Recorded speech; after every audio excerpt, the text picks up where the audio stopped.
I don't care if you're in uniform or not. You're freezing, hungry, and stuck. Get in the truck." That's all Rick said when he saw the soldier standing helpless on the side of the highway. He didn't ask for a name. He didn't ask for a rank. He just opened the door and said, "Come on, brother." No one gets left behind. But Rick had no idea that one simple act was about to bring the military to his front door. Hey everyone, welcome to Legacy Tales, where small acts of kindness turn into stories you'll never forget. It was past midnight. The highway was quiet, almost haunting, with only the sound of Rick's 18-wheeler rumbling through the cold darkness. He'd been driving for 16 hours straight, sipping burnt coffee and counting the miles to the nearest rest stop. That's when he saw it. A silhouette near mile marker 214. At first, he thought it was a broken sign, or a shadow. But as he got closer, his headlights caught the figure of a man in uniform, standing in the snow, completely still. His duffel bag lay by his feet, and his hands were tucked into his jacket, shivering. Rick slowed the truck. Something didn't sit right. He rolled down the window and shouted, "You all right, soldier?" The man didn't look up. He just said quietly, "Missed my ride. Been standing here 5 hours. No one stops."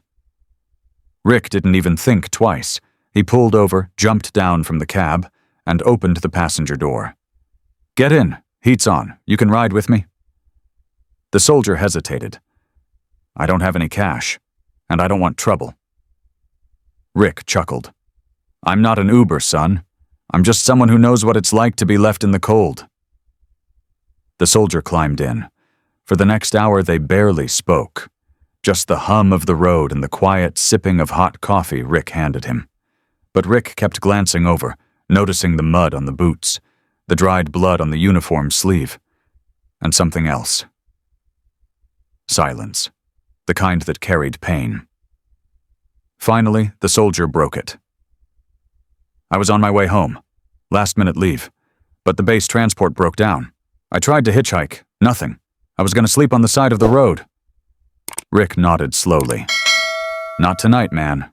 Not while I'm around."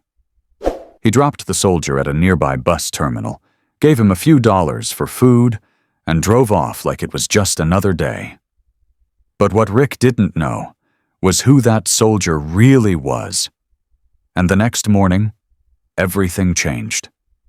The next morning, Rick was back home, resting his aching back on his worn-out couch. The smell of strong coffee filled his tiny kitchen as he flipped through TV channels, none of which held his attention. For him, last night was already forgotten. Just another cold night on the road, just another stranger helped. Nothing special. Until there was a loud knock at the door. Rick opened it casually, but froze. 2 sharply dressed military officers stood on his porch. One of them stepped forward, tall and serious, with medals glinting on his chest. "Mr. Rick Carter?" he asked. Rick blinked. Yeah. What's this about?" The officer looked him in the eye. "I believe you helped a soldier last night. Gave him a ride, offered him food." Rick scratched his head. "Yeah, kid was freezing. What about him? He all right?" The second officer stepped forward, holding a sealed envelope. "That kid is the son of General Marcus Hayes. He was returning from a classified mission. No one was supposed to know his location. He refused a private pickup because he didn't want to delay his homecoming. But his ride failed. And then you found him." Rick's jaw tightened. He muttered, "I didn't know who he was. Just saw someone who needed help." The first officer nodded. "Exactly, and that's why we're here." They handed Rick the envelope. Inside was a personal, handwritten letter from General Hayes himself. "Mr. Carter, you didn't ask for recognition, money, or thanks. You simply acted like a decent human being when others looked away. In a world where people ignore each other, you stopped your truck. You showed my son the kind of kindness I feared the world had forgotten. You reminded us what real honor looks like. We would be honored if you would attend a private ceremony with our family." Rick stood silent. His throat tightened. All he'd done was stop. All he'd given was a ride and a few bucks for food. He never imagined it would come to this. Suddenly, the officer added something else. "One more thing, sir. Your name has been submitted for the Civilian Service Medal. It's rare, but deserved." Rick chuckled nervously, shaking his head. "I ain't no hero. I'm just a tired trucker with a soft spot." The officer smiled. "Sometimes, Mr. Carter, that's exactly what a hero looks like." And just like that, the man who drove across the country hauling cargo had now carried something far more valuable: human decency. But this story wasn't over yet. Because as the officers turned to leave, a third figure walked up the porch steps. It was him, the same young soldier from the highway.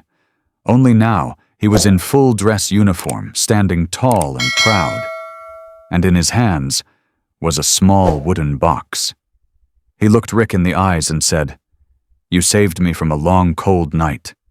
But what you really saved me from was losing faith. This is for you." Rick opened the box slowly, and inside was a military coin engraved with a single line. "No one gets left behind." Rick's lips trembled. "You didn't have to do all this, kid." The soldier smiled. "I wanted to, because sometimes it takes just one man with a big heart and an open truck door to remind the world what honor looks like." Rick didn't say anything. He just pulled the kid in for a hug.